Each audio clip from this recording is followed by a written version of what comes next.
안녕하십니까. 조갑제닷컴의 조성호 기자입니다. 오늘도 우리 조성관 편집장님 모시고 빈이 사랑한 천재들의 정신분석학자 지그문트 프로이트에 대해서 이야기를 나눠보도록 하겠습니다. 편집장 오늘 나와주셔서 감사합니다. 네, 고맙습니다. 자, 지그문트 프로이트라는 인물. 네. 이름은 많이 들어봤지만 또 이렇게 깊게 공부를 해본 건 또 처음인 것 같습니다. 저 개인적으로도요. 자, 근데 이 프로이트가 그 78년간을 이 비엔나에서 보냈으면서 그의 유년 시절은 거의 알려진 게 없다고 하네요. 그러니까 상대적으로 좀 그렇죠. 상대적으로 그런데 네. 몇몇 공간이 있긴 하죠. 근데 네. 예를 들자면 프로이트가 다녔던 김나지움 중등 과정이죠. 한 6년 그렇죠. 다니는 김나지움이요. 김나지움은 지금 남아있질 않아요. 예. 아마 그 2차 대전 중에 파괴돼서 그런 것 같죠. 네. 예. 한데 아주 소수는 남아 있습니다. 공간들이. 네. 근데 그 프라터 공원, 네. 그러니까 빈 시민들에게 시민들의 휴식, 네. 레저에서 빼놓을 수 없는 공간이 프라터 공원인데 네. 거기에 그 유명한 밤나무 숲길이 있습니다. 양옆으로 밤나무가 쫙 있고 수십 미터 한 5km에 이르는 밤나무가 있고 네. 중간에 이렇게 페이브먼트가 포장도로가 깔린 그 도로인데 네. 이걸 하우프트 알레라고 하거든요. 하우프트 할레요. 알레. 예. 이 끝나는 지점에 네. 프로이트의 어린 시절을 되새길 수 있는 어떤 공간이 하나 있습니다. 예. 여기 직접 다 가보셨죠? 물론이죠. 예. 알겠습니다. 자, 그러면은 좀 자세하게 그의 유년 시절을 좀 알아보려고 그러는데요. 12살이 되던 때 프로이트가 루스트하우스라는 레스토랑에서 식사를 하면서 어느 즉흥 시인이 그 프로이트와 부모한테 또 한 말이 있다고 그러네요. 의미심장한 말인데 그 프로이트가 뭐 그 얘기를 기억하겠어요. 12살이면. 그렇죠. 본인은 좀 기억하기 힘들 것 같습니다. 근데 우리가 그렇잖아요. 그 어린아이 시절부터 네. 외모나 언행으로 네. 아주 그 비범하게 보이는 아이들이 있잖아요. 네. 그렇죠? 예. 어린아이 시절부터 그런 사람들이 있죠. 네. 프로이트는 어려서부터 네. 외모와 그러니까 눈빛, 네. 뭐 태도, 네. 또 언행, 네. 그래서 아주 비범한 그걸 보인 친구입니다. 예. 그래서 그 하우프트 알레 끝에 네. 아주 고급 레스토랑이 있는데 그 레스토랑이 루스트 하우스인데 네. 거기서 부모가 특별한 날에 가족 식사를 하죠. 네. 대가족을 입고 가족 식사를 하는데 네. 거기서 뭐 가다 보면 그런 게 있잖아요. 뭐 그림을 그려주는 사람도 있고 그렇죠. 네.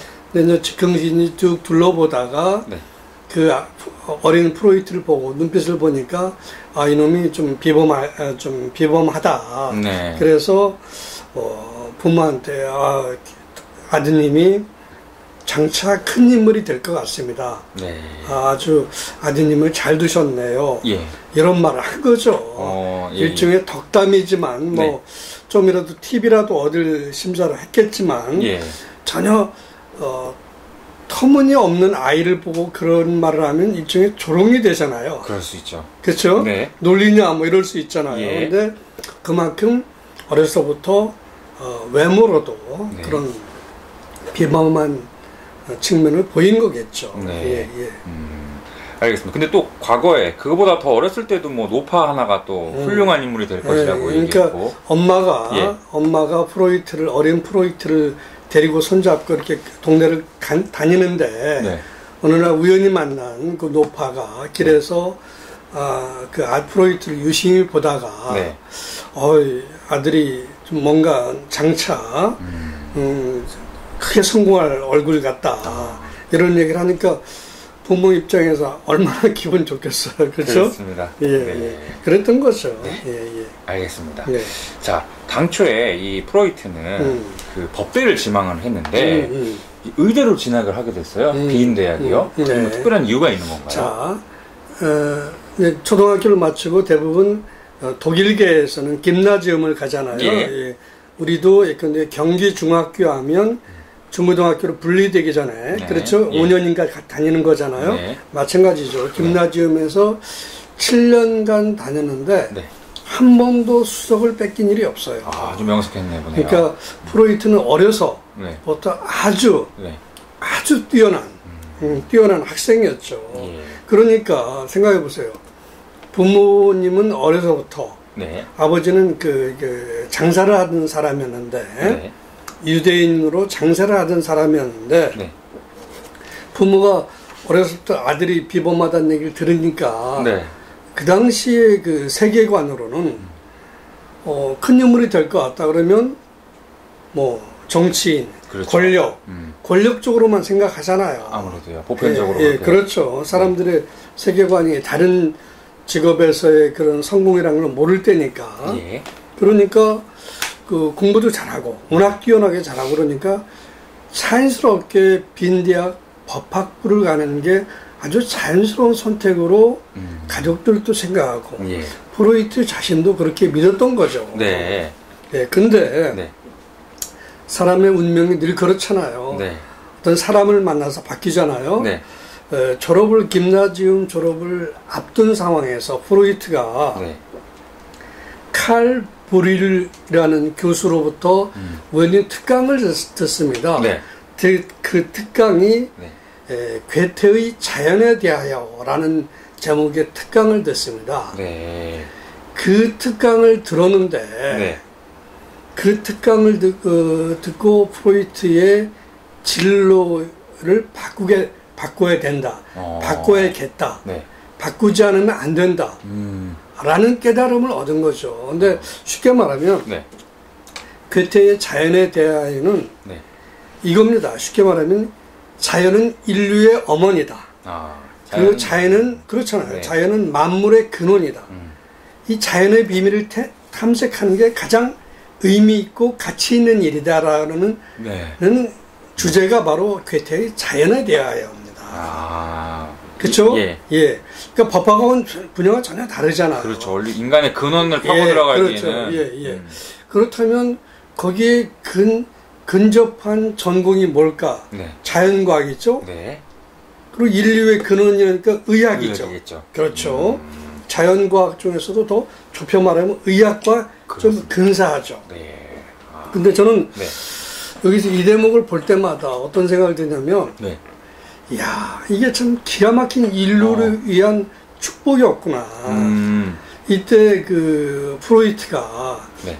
10대 후반에 프로이트가 네. 칼 브릴 교수를 만나지 않았더라면, 괴테의 자연에 대하여라는 강연을 접하지 않았더라면, 네. 프로이트는 어떤 길을 걸었을까요? 뻔하죠. 법대에 그냥 진학을 해가지고. 변호사하고, 네. 변호사 하다가, 어떻게 그 줄을 잡아서 국회의원이 될 수 있고, 그렇죠. 장관이 될 수 있고, 뭐 또 높이 올라갈 수 있겠죠? 네. 자, 오스트리아에서, 네. 국회의원이 되고 장관이 되고 더 높이 된다 한들, 네. 지금 한국인이 그 사람은 누가 기억하겠어요? 그렇죠. 그렇죠. 그렇죠. 한국에 수많은 국회의원이 있고, 네. 장관이 있고, 네. 하지만 그건 그때뿐이에요. 저 순간 찰나의 어떤 예, 권력인 거죠. 그 부처에서는 아는 거고, 그 당대에나 조금 아는 것 뿐이죠. 아무도 몰라요. 네. 누가 기억하겠습니까? 그렇죠. 근데, 그 당시 프로이트가 법대에서, 네. 법대 진학에서 의대 진학으로 바꾼 건, 네. 결과론적이지만, 네. 인류를 위한 축복, 인류를 위한 선택이었다고 저는 생각합니다. 예. 네. 알겠습니다. 네. 그리고 또 유독 관심을 가진 게 신경병리학을 네. 전공을 하더라고요. 예, 그렇죠. 네. 예. 그러니까 그 당시는 신경병리학이 앞선 게 이제 프랑스 파리였는데 예. 이제 그쪽 교수와 연결이 되면서 그쪽으로 하게 되는 거죠. 예. 알겠습니다. 그리고 그 프로이트가 그 47년간 살았다고 하는 47년간 47년간 살았다고 하는 베르크 가세 19번지. 예. 여기는 어떤 곳인가요? 자, 프로이트는 빈디아에 갔잖아요. 네. 근데 이제 처음에는 누구나 그렇잖아요. 밥벌이에 쪼들리고 싶어 하지 않잖아요. 그러니까, 그렇죠. 예. 교수가 되고 싶어 하잖아요. 그쵸? 네. 교수가 되려고 하는데, 아시다시피 그 당시는 빈 사회가 네. 반유대주의가 아주 극성을 부리던 시기입니다. 네. 그래서 유대인이었잖아요. 네. 남들은 박사학위를 받은 뒤에 한 7, 8년이면 그 교수 자리를 얻는데 네. 프로이트는 못 얻죠. 그러면서 어쩔 수 없이 결혼도 했으니까 네. 밥벌이를 해야 되잖아요. 네. 그러면서 1891년에 네. 베르크가스의 19번지로 이사를 가서 거기서 개인 정신과 병원을 엽니다. 근데 돈이 없으니까 네. 살림집 겸 병원을 연 거죠. 옆에 네. 방에서 살림하고 네. 살림하고 또 사무실 하나 얻어서 정신과 왔다 갔다 하면서. 예, 그렇죠. 그걸 연 거죠. 근데 현재는 그게 프로이트가 살던 집 중에서 가장 오래 살았잖아요. 네. 1891년부터 1938년까지니까. 네. 47년간 한 집에서 산다는 게 굉장히 힘들잖아요. 그렇죠. 예, 네. 그래서 지금 현재 프로이트 뮤지엄으로 되어 있습니다. 그곳이요? 예, 빈에 있는 유일한 프로이트 뮤지엄입니다. 그래서 빈을 오는 사람은 네. 프로이트 정신분석학을 조금이라도 이해하는 사람은 여기를 일종의 메카처럼 순례하죠. 예. 여기 어떤 재밌는 뭐가 있던가요? 이 안에요? 이 박물관을 가는 사람이 가장 먼저 봐야 되는 방이 프로이트의 만년의 모습을 다큐멘터리로 찍은 흑백 영화를 비가 줄줄줄줄 내리는 흑백 영화를 보고 이렇게 둘러봐야 됩니다. 그 공간을. 근데 이제 그 흑백 영화는 이미 프로이트는 1918년 1차 대전이 끝나고 나서부터 그 명성이 세계적으로 명성이 이렇게 드높게 되는 거거든요. 그래서 이 다큐멘터리 프로그램은 미국 정신분석학회가 준비한 겁니다. 이제 당연히 얼마 못 살 것 같으니까. 그러니까 말년의 즈음에서요. 그렇죠. 준비한 거죠. 그런데 재밌는 거는 재밌다는 건 좀 어폐가 있지만 여기에는 병색이 완연한 프로이트의 모습이 나타나죠. 병색이 완연한. 그리고 해설은 셋째 딸 안나가 맡았죠. 그러면서 여러 가지 모습이 나옵니다. 그런데 독서를 하는 프로이트. 어린아이처럼 턱수건을 받치고 식사를 하는 프로이트. 그랬었나요? 프로이트? 그렇죠. 그 노년이 되고 나이가 많고 그러면 음식을 흘리잖아요. 맞죠? 흘리죠. 어린아이와 노인은 똑같습니다. 누가 어린아이 때는 밥을 먹여줘야 되잖아요. 그 노년이 되는 병이 완연하면 누가 먹여주잖아요. 그렇죠. 턱수건도 받치고 똑같은 거죠. 그리고 재밌는 거는 칼 융과 대화하는 모습도 있죠. 다큐멘터리 필름에 있죠. 저는 그 병색이 완연한 프로이트, 턱수건을 받치고 힘들게 식사를 하는 프로이트를 보면서 비로소 그 프로이트에 대한 두려움이요? 그 사람이 어마어마한 업적을 남겼기 때문에 두려움이 있을 수 있잖아요. 우리와 다르구나. 그렇죠.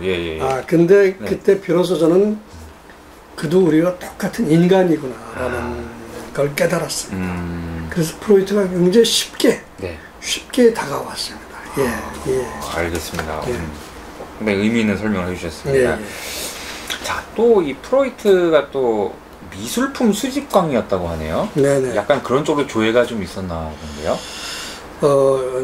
그 질문에 대한 답변이 되려면 이렇게 이 답변을 해야 될 것 같습니다.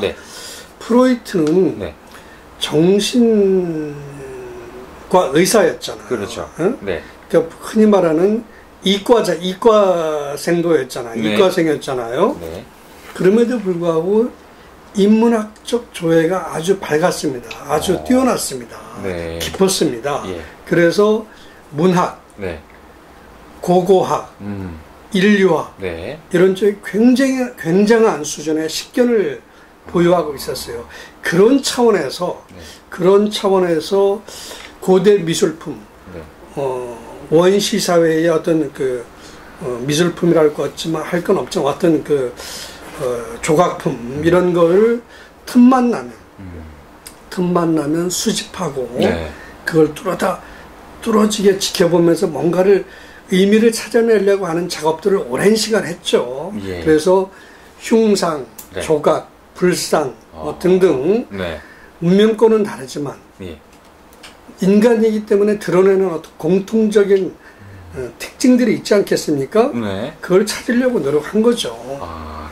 그러면서 남들이 생각 못하는 그 어마어마한 네. 인류사에 길이 남는 그 위대한 발견을 해내가는 거죠. 거기에는 제가 말했죠. 독서도 있죠. 인문학적 그렇죠. 조예라고 그랬잖아요. 네. 어마어마한 문학작품을 읽었죠. 아마 그 다음 질문과 관련이 있을 겁니다. 예. 알겠습니다. 루 안드레아스 살로메라는 여성. 루 살로메라고 하죠. 루 살로메라는 여성이 1927년에 프로이트를 찾아와가지고 까라마조프의 형제들 관련 이야기를 나누는 등의 토론을 벌이게 되는데 프로이트가 이 주제를 가지고 논문을 또 쓰는데 그렇죠. 어떤 내용이었나요, 이게? 자, 근데 그 얘기를 빠진 것 같아요. 네. 살로메를 설명하려면 살로메가 여러분 우리 조갑제 TV의 시청자 여러분 정도면 루 살로메를 다 알 겁니다. 살로메는 굉장히 아름다운 여자였습니다. 동시에 그 시대 여성으로는 정말 최고 수준의 지적인 능력을 갖고 있는 여자였습니다. 네. 그래서 프리디 니체, 릴케 등으로부터 두 사람으로부터 동시에 청혼을 받을 정도로 아주 매력적인 여성이었죠. 근데 이제 루 살로메가 역시 지적인 여자다 보니까 프로이트의 제자가 되기로 자청한 거죠. 그러면서 정신분석학을 공부해서 나름의 자기 저작들을 내고 그러는 거죠. 근데 이제 살로메와 프로이트가 만나면서 살로메가 관심을 가진 건 그거죠.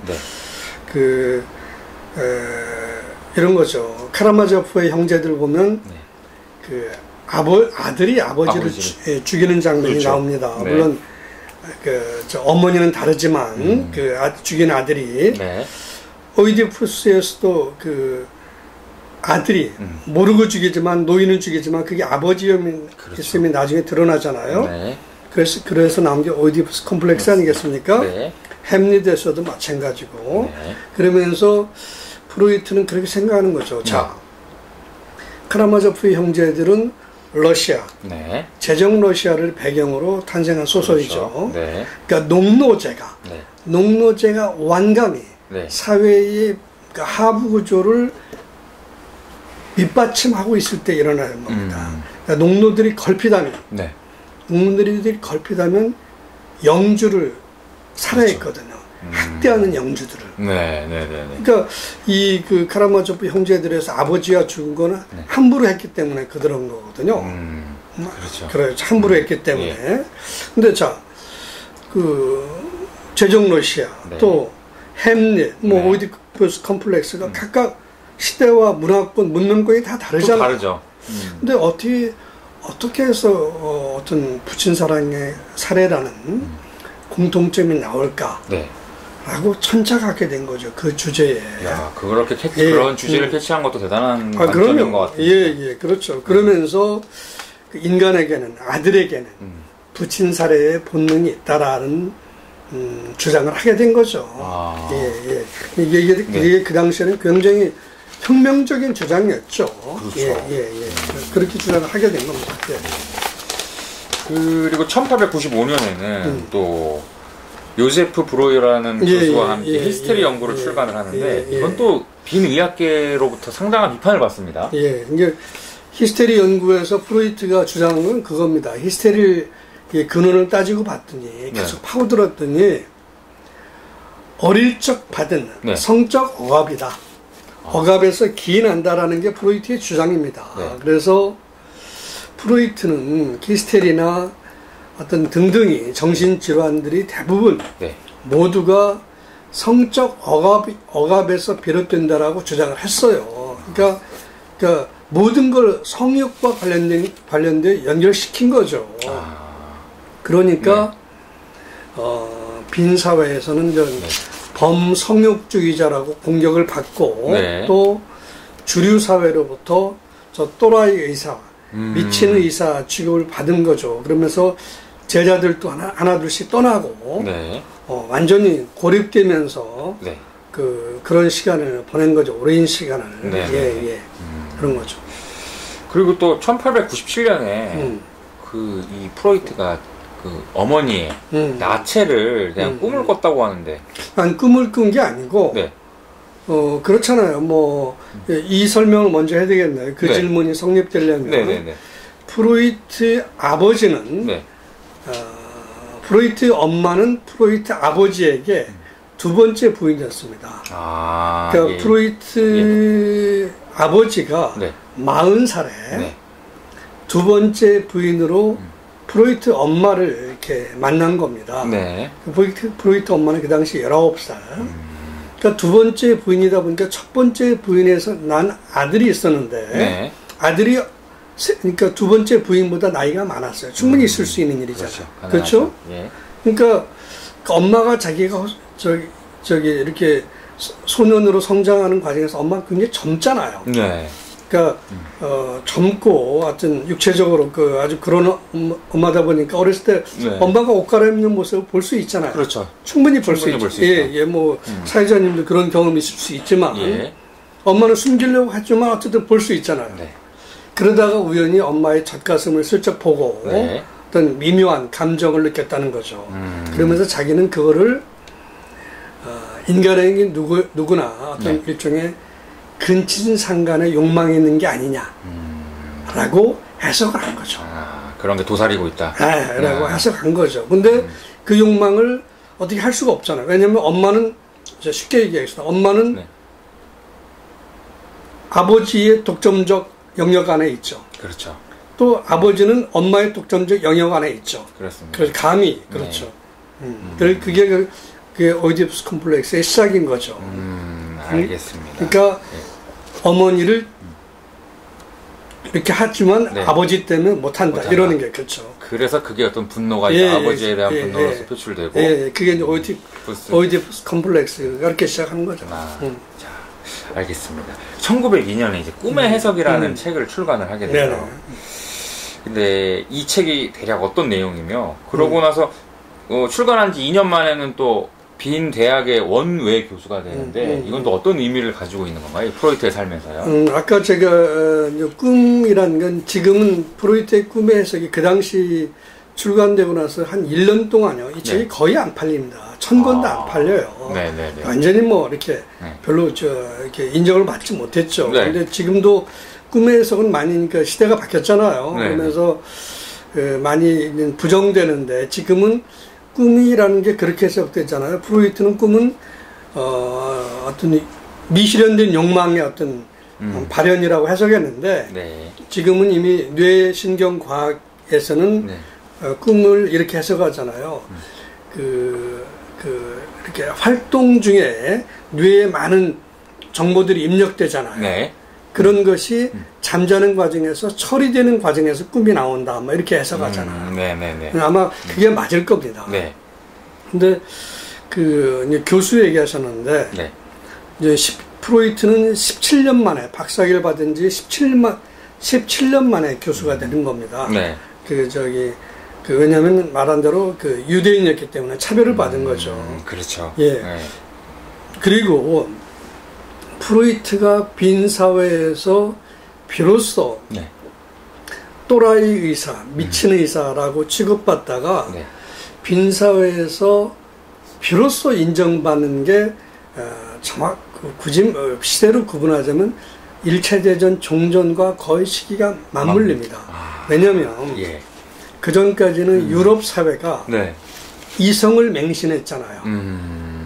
인간의 이성이 모든 걸 해결한다. 그렇죠. 근데 1차 대전이라는 게 뭡니까? 1차 대전 끝나고 보니까 도대체 네.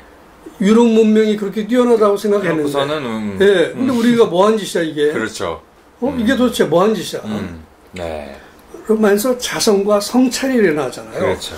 그러면서 프로이트 주장에 대해서 귀를 기울이게 된 겁니다. 프로이트는 뭐라고 그랬어요? 네. 인간은 결코 이성적인 존재가 아니다. 그렇죠. 인간은 본성에 따라 움직인다. 인간의 본능과 우연히 세상을 움직인다라고 주장을 해서 손가락질을 받았잖아요. 네. 그렇죠? 네. 근데 전쟁이 끝나고 나서 보니까 피폐해진 유럽 사회를 뒤돌아보니까 유럽의 지성, 유럽의 이성, 유럽의 문명을 맹신하던데 우리는 왜 전쟁을 일으켰을까? 응? 거의 2천만 명이 양측에서 죽었잖아요. 그렇죠. 연합군, 동맹군 쪽에서 한 2천만 명이 죽었잖아요. 이게 뭘까? 네. 라고 해서 그런 자성에서 프로이트가 비로소 주목을 받게 된 거죠. 그게 주장들이 이제 그런 거죠. 예. 그게 이제 1818년 전후에서입니다. 18년 그 즈음에 1918년. 1918년. 예. 그러면서 프로이트는 빈 사회뿐만 아니라 유럽, 네. 미국에까지 뭐 유럽과 미국이면은 뭐 그렇죠. 전 세계 전부라고 할 수 있잖아요. 네. 그래서 프로이트는 최고의 정신 분석학의 이거로 인정받으면서 네. 제자들이 늘어나는 거죠. 배우겠다고 막 그러고. 그러면서 더 교수로 채용이 되는 거예요. 아니, 그렇죠. 그러면서 그 전까지는 굉장히 외롭게 고독하게 네. 저 손가락질을 받으면서 네. 그렇게 지냈던 거죠. 예. 그 다음 조금 말랑말랑한 질문을 좀 해볼게요. 네네, 예. 그 프로이트가 또 비엔나에서 자주 찾았던 카페가 있다고 그러네요. 그렇죠. 예. 어떤 카페인가요, 이름이? 그 란트만 카페인데요. 예. 란트만 카페는 프로이트 비엔나 유명한 카페가 몇 개 있습니다. 예. 제가 그 클림트 편에서 아마 설명 같은데 예. 카페 첸트랄. 네. 카페 데멜, 네. 카페 아까 든 클림트가 자주 들어갔던 네. 카페가 하나 있습니다. 예.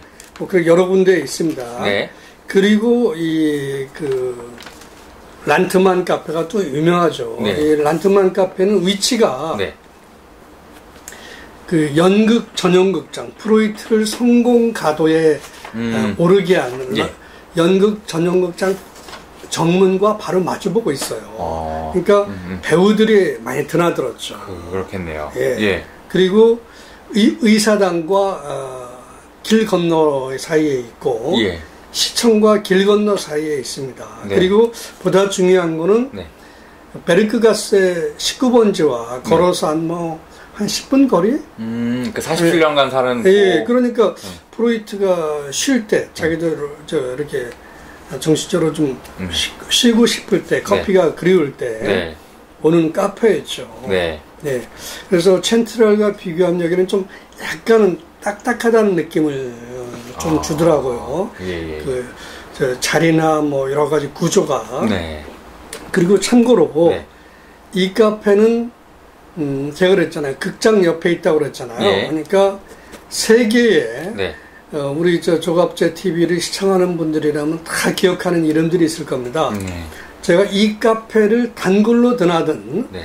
빈에 올 때마다 이 카페를 단골로 드나든 사람들의 제 이름을 제가 열거를 해보겠습니다. 네. 게리 쿠퍼. 영화배우 게리 쿠퍼. 네. 네. 어디 나오죠? 누구를 위하여 종을 울리나. 네. 비비안 리. 비비안 리. 예, 소피아 로렌. 소피아 로렌은 해바라기 등등 있죠. 네. 로렌스 올리비에. 마를렌 디트리 등등. 여배우들. 배우들 하여튼 그렇게 유명한 카페입니다. 예. 근데 여기 가보신 걸로 아는데 그 웨이터하고 나눈 대화가 조금 재밌더라고요, 저는요. 어떤 거요? 웨이터하고 그 프로이트가 자주 앉았던 자리가 어디냐고 물어보셨는데 그 웨이터의 답변도 재밌고요. 제가 물어봤죠. 가서 물어봤더니 이제 프로이트가 좋아한 누구나 자기 좋아하는 어떤 그런 곳이 있잖아요. 그렇죠. 프로이트는 자기만의 어떤 그 란트만 카페에 거울의 방이라는 데가 있는데 물론 예. 오픈되어 있지만 네. 뒤에 등 뒤에 커다란 거울이 있는데 네. 그 자리가 프로이트 단골 자리였고 네. 는 거기에 그 자리를 왜 좋아했냐면 란트만 카페는 화장실이 네. 지하에 있습니다. 네. 근데 손님들이 화장실을 가려면 누구나 예외 없이 그 큰 거울이 있는 그 자리 옆으로 지나가야 돼요. 네, 그러니까 네. 프로이트 박사가 앉아 있으면 누구나 프로이트 박사를 볼 수밖에 없잖아요. 네. 그러니까 사람은 누구나 그런 심리가 있는 겁니다. 그러니까 자기를 주목하고 뭐 이러면 기분 좋잖아요. 아무래도 그렇죠. 예, 아주 솔직한 거죠. 네. 그래서 그 자리를 좋아했죠. 예, 그렇게 설명을 하더라고요. 네, 알겠습니다. 자, 아까 앞서서 그 프로이트가 유태인이라고 말씀을 하셨는데 그 유대인 광장, 빈의 유대인 광장에는 그 홀로코스트 위령탑이 있다고 있죠. 하는데요. 예. 뭐 자, 유럽의 주요 도시에는 다 홀로코스트 위령탑, 네. 수모탑이 있죠. 네. 기념관도 있고. 네. 예. 그 프로이트가 이 나치의 그 유태인 학살하고 이 프로이트의 집안하고 어떤 연관성이 뭐 있는 건가요?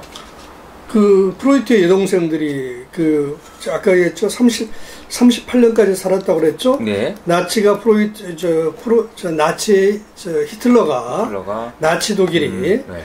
오스트리아를 합병한 게 1938년입니다. 네. 38년 3월인데 네.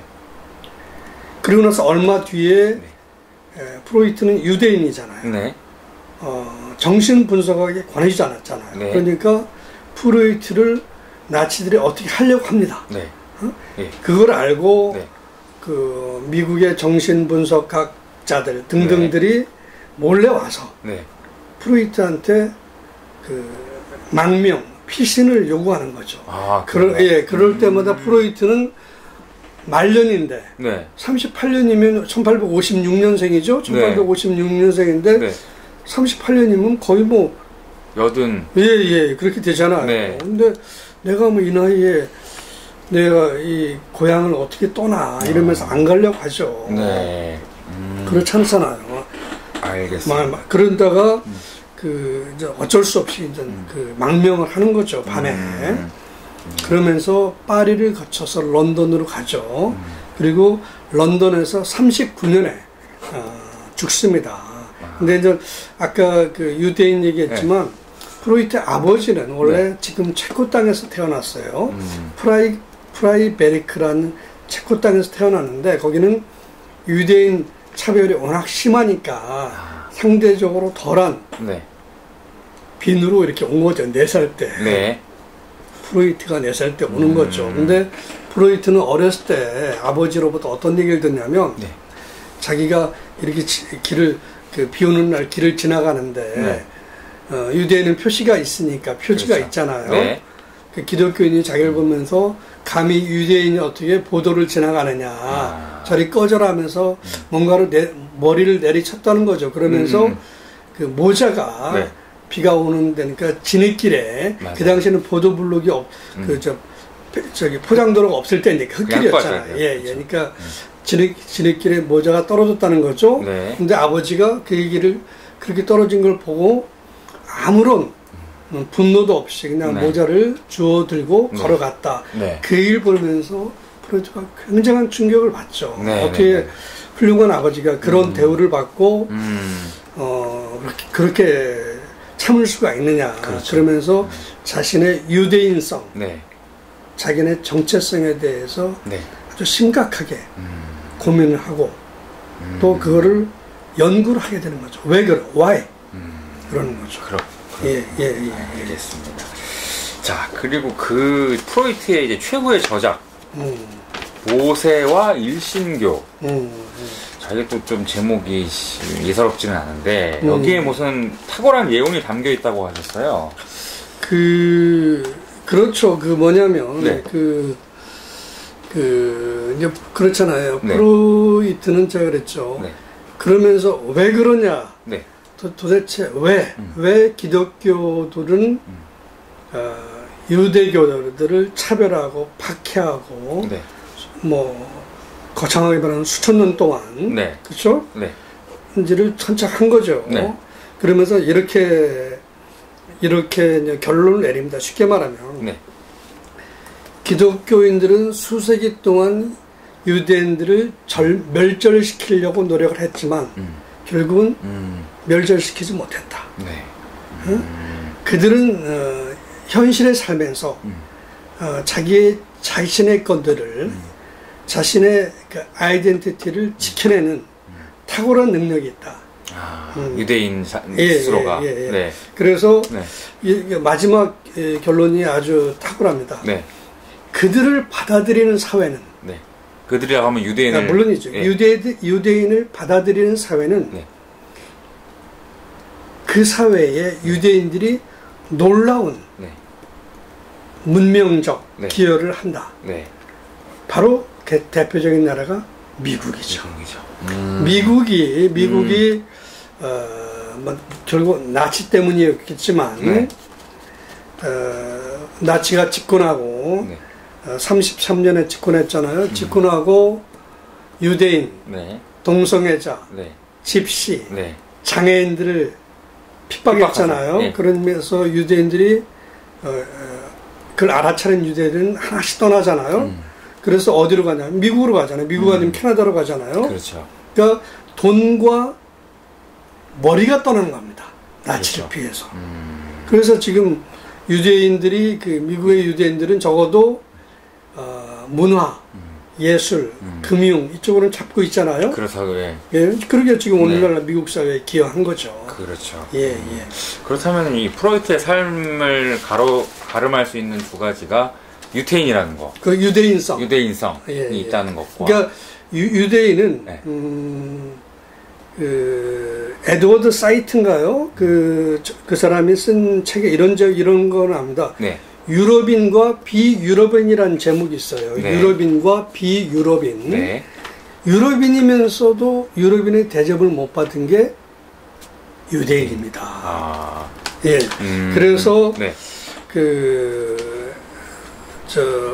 프로이트는 네. 그 유대인성에 대해서 공부를 하게 된 거죠. 연구를. 역사적으로. 네. 왜? 아주 깊게. 그러면서 그런 결론을 내린 거죠. 그렇잖아요. 수세기 동안.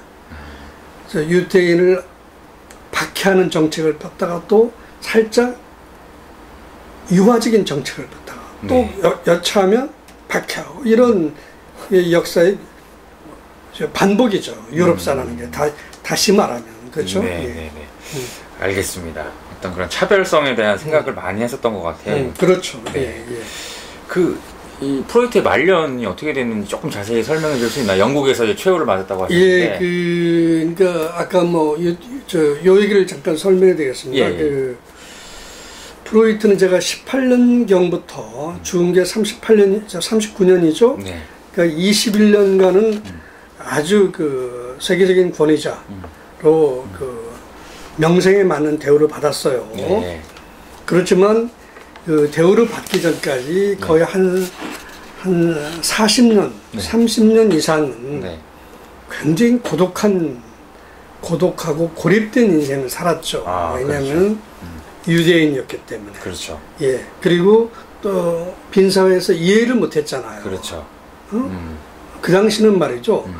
그 사회자님 믿기 어려울 겁니다. 그 당시는 머리가 아프다. 뭔가 머리에서 뭐가 들린다. 네. 저희 정신질환으로 오면 의사들이 어떻게 하는 줄 아세요? 뇌를 열었습니다. 그런가요? 믿을 수 없죠. 예. 그 뇌를 열었어요. 뭔가 거기 있을 거라고 생각한 거죠. 뭔가 유형의 뭔가가 있을 거라고 증상이. 그 사람의 의식은 아주 더디게 발전합니다. 근데 그걸 프로이트는 그 사람과 계속 대화를 하면서 그 사람의 과거의 기억을 되살리면서 과거의 상처를 되살리면서 거기서 찾으려고 한 거죠.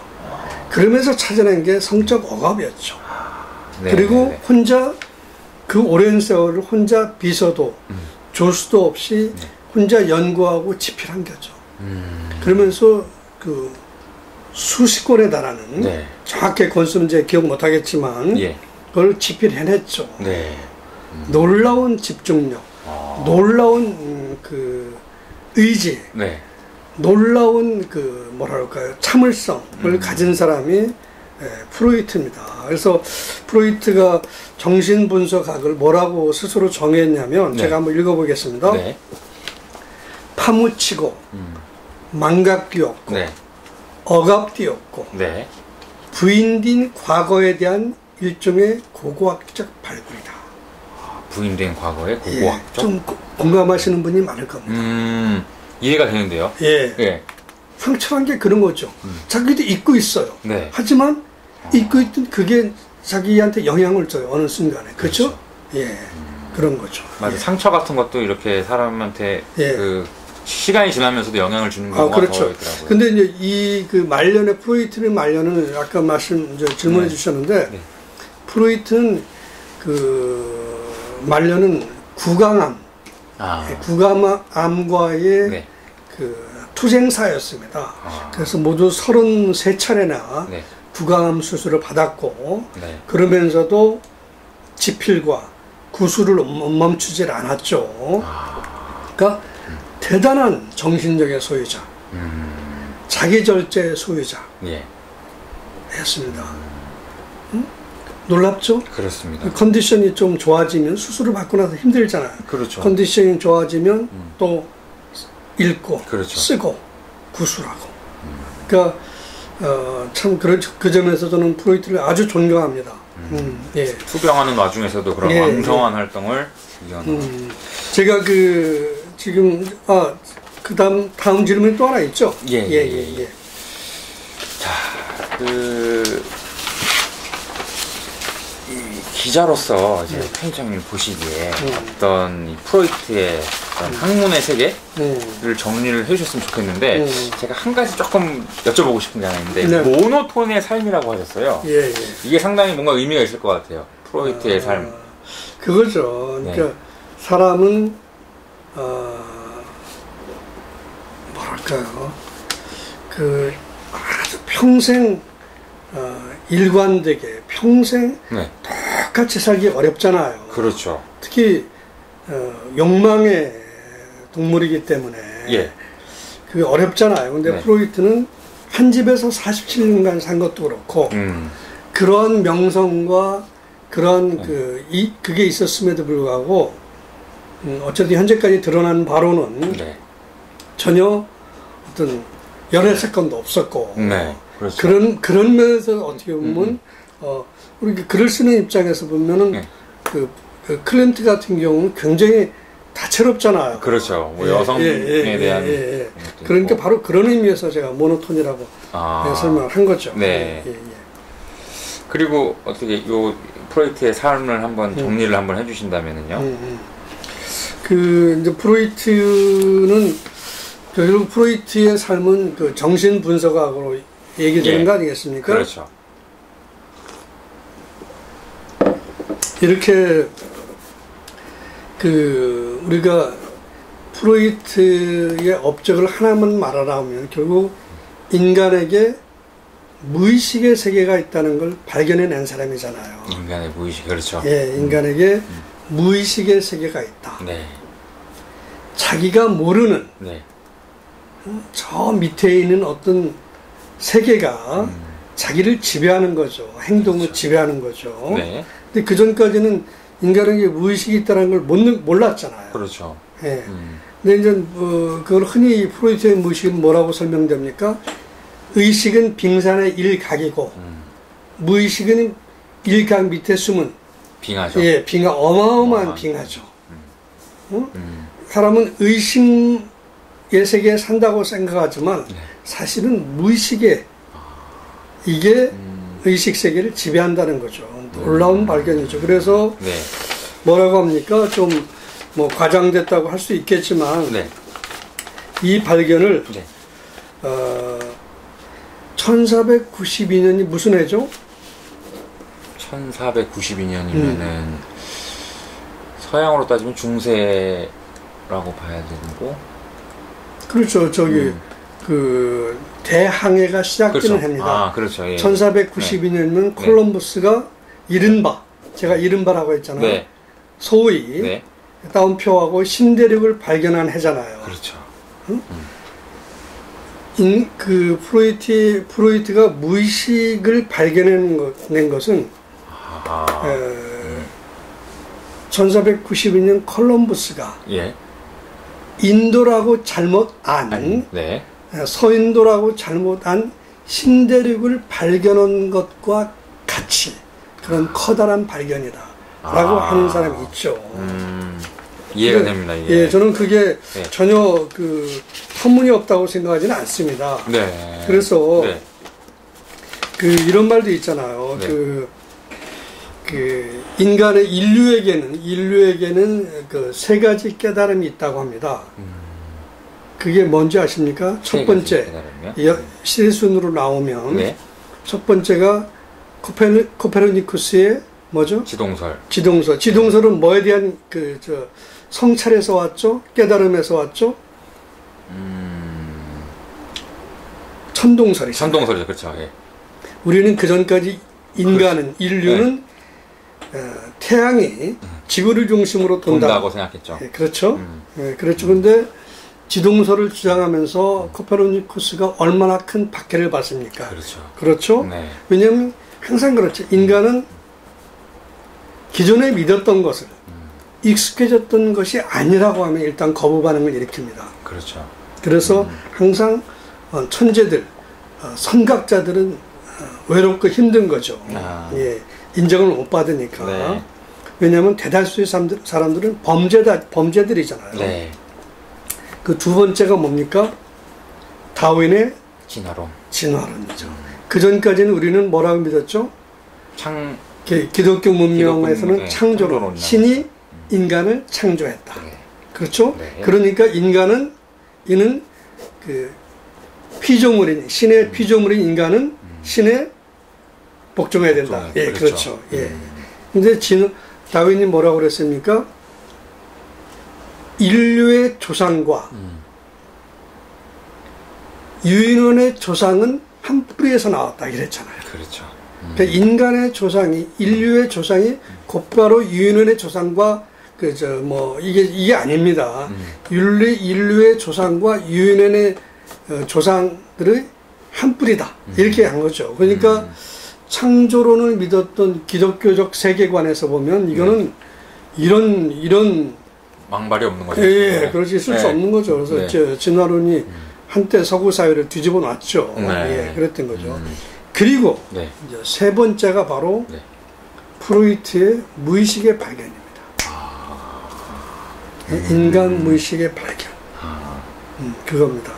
그래서 저는 프로이트가 그 인간 무의식, 꿈이라는 주제에 대해서 그렇게 오랫동안 이렇게 두꺼운 저작을 내고 그런 게 그 사람이 오랜 기간 고립되고 고독했고, 그러니까 고립에서 오는, 물론 타의에 의한 고립이었지만 고립에서 스스로 고독을 즐기면서 연구하고 공부하고 그 일종의 요즘 말하는 융합, 통섭의 그런 공부를 했기 때문이라고 생각합니다. 그렇잖아요. 의사이면서 인문학, 문학, 고고학, 인류학 등등에 아주 해박했어요. 의사이면서 이과생이면서 의학도이면서, 그러니까 이게 자신의 내면에서 막 많은 걸 이렇게 영감을 주겠죠. 그래서 프로이트는 그런 위대한 그런 데다가 고립돼 있잖아요. 그러면 혼자 얼마나 많은 사색을 하고 얼마나 많은 생각을 했어요. 그러니까 고립되지 않은 사람은 스스로 고독의 세계에 유폐시키지 않은 사람은 위대한 발견을 할 수가 없습니다. 저의 일관된 결론입니다. 어떤 자기만의 어떤 감옥에 갇혀서. 그렇죠. 끊임없이 연구하고. 끊임없이 친구들 만나고, 교제를 하고 그러는 사람들은 결코 정치는 할 수 있을지 모르겠지만, 사업에 성공할 수 있을지 모르겠지만, 이런 정신적인 어떤 그 위대한 결정체, 발견, 업적은 만들어내기 쉽지 않습니다. 정신적인 결정체는 고독의 산물, 고립의 산물입니다.